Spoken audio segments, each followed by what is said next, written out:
ان 10 دنوں میں خیر خواہی کے لیے اپنے آپ کو نکالو۔ کبھی کسی نے سوچا ہے مال تو اللہ کا دیا ہوا ہے، طے کرے کہ میں نے اس سال مال اللہ نے دیا ہے،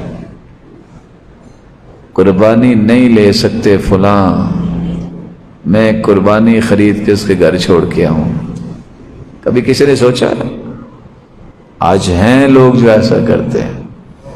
گاڑی اللہ نے دی ہے، اس گاڑی کا اچھا استعمال یہ بھی ہے، نہیں اگر فوری آپ کام کر سکتے سلے سلائے سود کو 10-20 رکھو نا، کسی بوڑھے کسی غریب کے پاس جا کے کہو کہ یہ آپ کے لیے عید کا تحفہ ہے۔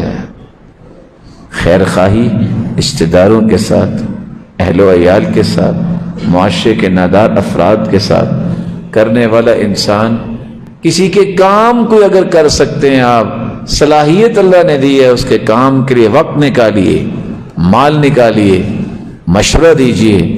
فائدہ کیا ہوگا؟ حدیث بعد میں سناتا ہوں، پہلے سوال کر لیتا ہوں، اعتکاف کتنے دن کا ہوتا ہے؟ بولیے، کیا اللہ کے رسول کے اعتکاف سے بڑھ کے کوئی اجر والی اعتکاف ہے؟ اور اگر اللہ کے رسول اعتکاف کریں 1 مہینہ تو بولے، اور کریں بھی مسجد نبوی میں 1000 نماز سے افضل ہے نا ثواب ایک نماز کا۔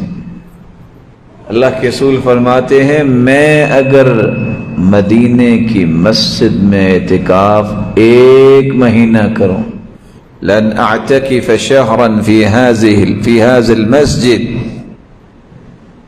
جتنا اجر و ثواب اس کا ہے اس سے زیادہ اس بات کا اجر ہے آپ کسی ضرورت مند کے ساتھ جا کے اس کا کام کروا دیں۔